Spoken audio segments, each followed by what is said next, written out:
ducks should be washed. Is swimming the only way to navigate? No, not necessarily.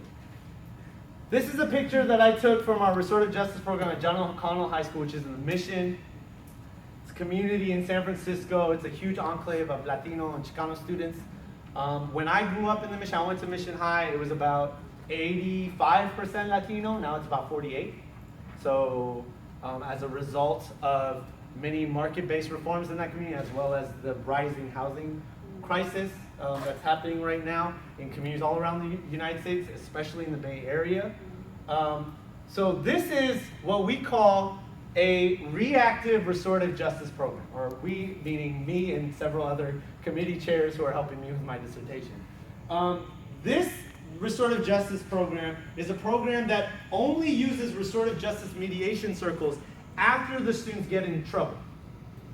They sit in this circle. Now, one of the good things I will say about this program is you can see that there's a trove of people represented. So it's not just Dr. Love and I get into a fight and just Dr. Love and I, let's say an administrator sits in the circle. So they at least have other community members who are there to weigh in on the cultural capital of the students involved in the altercation. For example, it doesn't necessarily have to be for an altercation. However, this is a different iteration of restorative justice than the Oakland Unified's version of restorative justice, which is far more proactive and holistic, which I'm going to show you. They use hip-hop pedagogy. So this is just the general chart.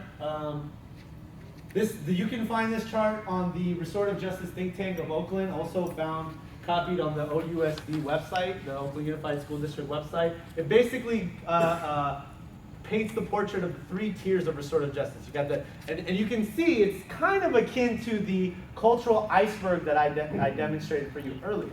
That the reactive method only looks at the incident, the tip of the iceberg, right?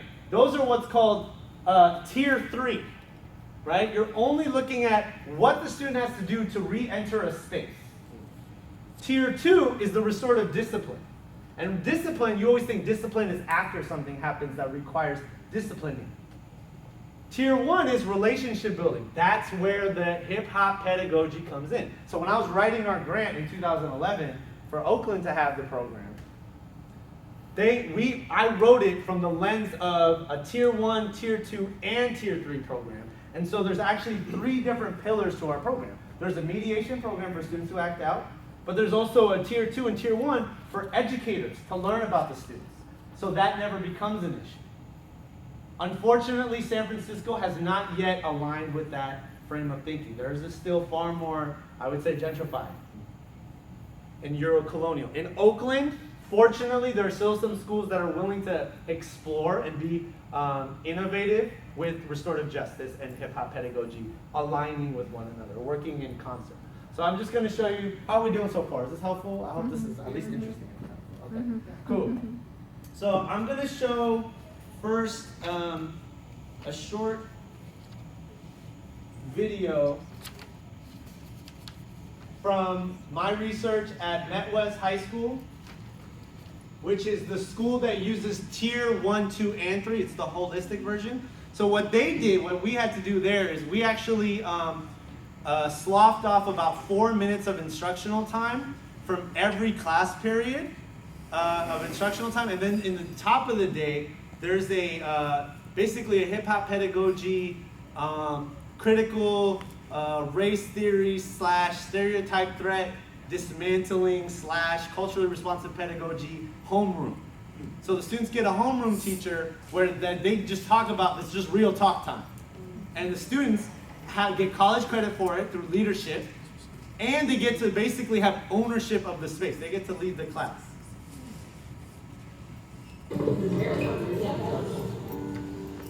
And there's just like a lot of kind of like giddy, intense energy.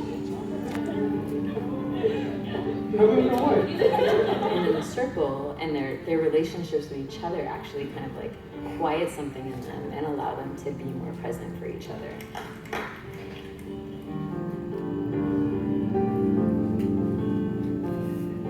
When we do circles here, before we do the circles, we sit down and like plan the opening ceremony.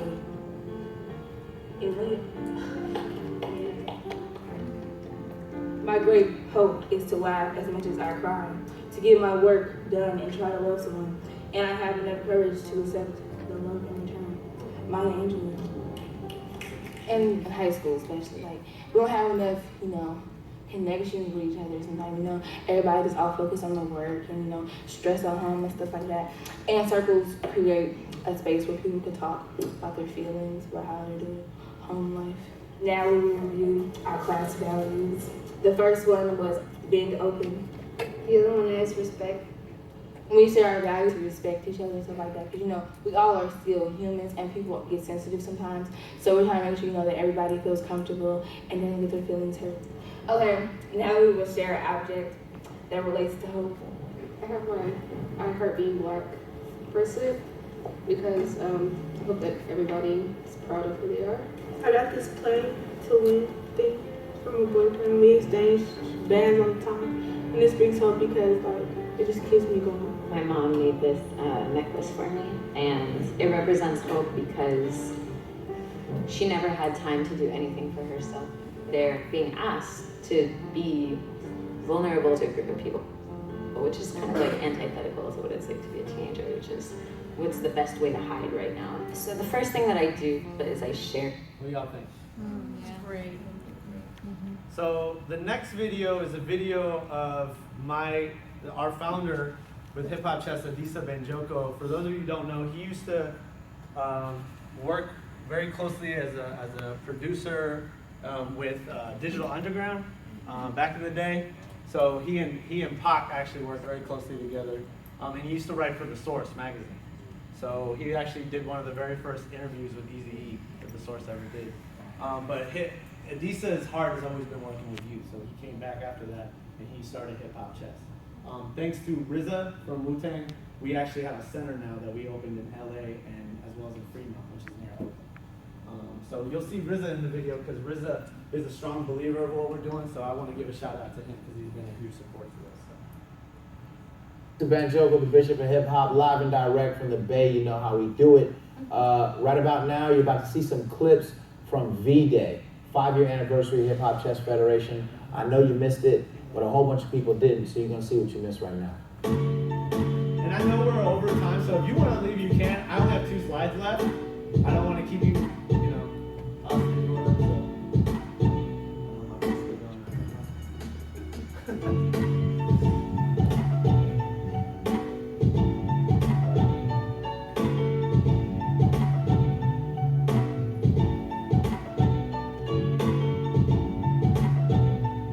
Every time we do an event, one of the main things that we do is we make sure that we illustrate for everybody, to the best of our ability, the connection between music, chess, and martial arts, and how it connects to unity, strategy, and nonviolence. When you sit at a chessboard, you have an opponent, you learn respect for the opponent.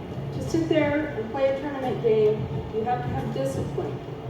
And these are basic skills that will serve you all of your life. Hip hop is understanding your self-worth. It's understanding self-esteem. Once you understand how worthy you are, how important you are, you take up space, you matter, and you are deserving of respect, then it's easy to achieve in anything, be it formal education or not. There are a lot of people in the academic circles that believe that hip hop isn't a legitimate platform to teach, to educate. I can ask the students here in this room, do you like that type of teaching? Where I just tell you, turn to this page, here's your worksheet, do your worksheet, and then I'll give you a grade. Is that what you like to do in class? What I wanted to do is make something more multimedia where we're using projectors and laptops and playing songs and having group discussions and writing rhymes, and that's what some of them wanted to do. You didn't have to. But if that's something that you wanted to do, there was a room for that. And right now, we know that there's an epidemic here in the Bay Area with gun violence. And people like yourself are a very positive alternative. We learn jiu-jitsu not to fight. We learn that the most powerful thing is to have the most powerful defense. When you can be at a point where I don't need to impose myself on anybody, but I possess the skills to defend myself. And we got Max at our center, Dr. Love came by, she saw we got a whole program just for students to learn how to grapple. Because We got a everybody is just cheerleading defending program that themselves. isn't only catering to females. So we're just really trying to think of and gender different ways of expression and allow them to First thing that anybody what has to classroom do in means for them. chess is you need to have a plan. It doesn't have to be a good plan. Right. It can be a terrible plan. Right. But you need to have a plan. And this is not just for chess, but just for about everything else.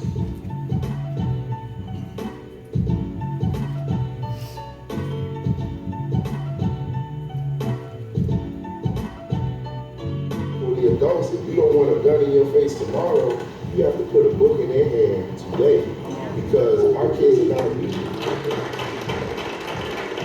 I couldn't be here if these people weren't here for me. Like, it just wouldn't be happening. So, thank you all, and let's go play some more chess and get on that.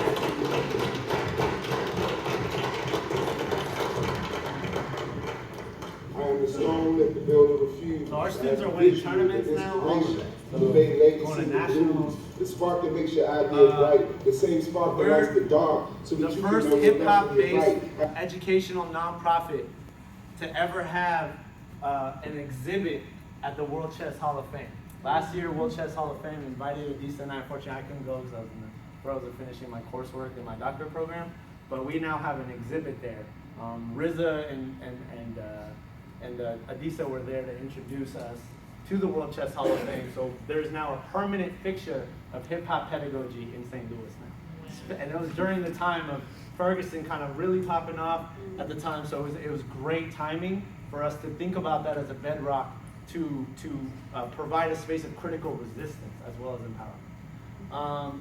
So I'm almost done. I just want to share one last thing with you if any of you are interested. Just toggle that.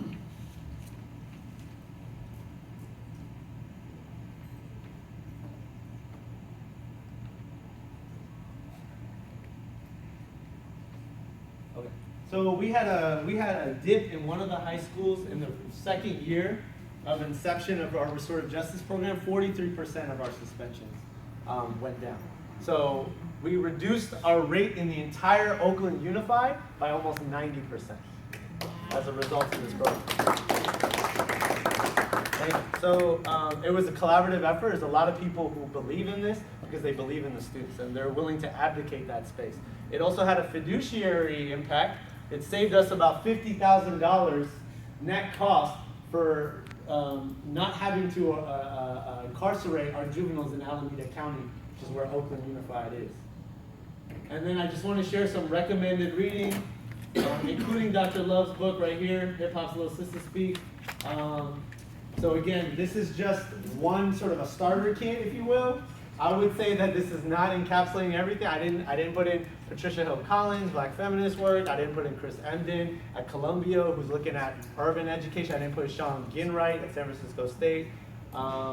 There's a lot of other people, unfortunately, I know are conspicuously omitted. It was not intentional. These are just the ones that I would say are great to start off, and also folks that I have cited in this in various forms. So again, feel free to use.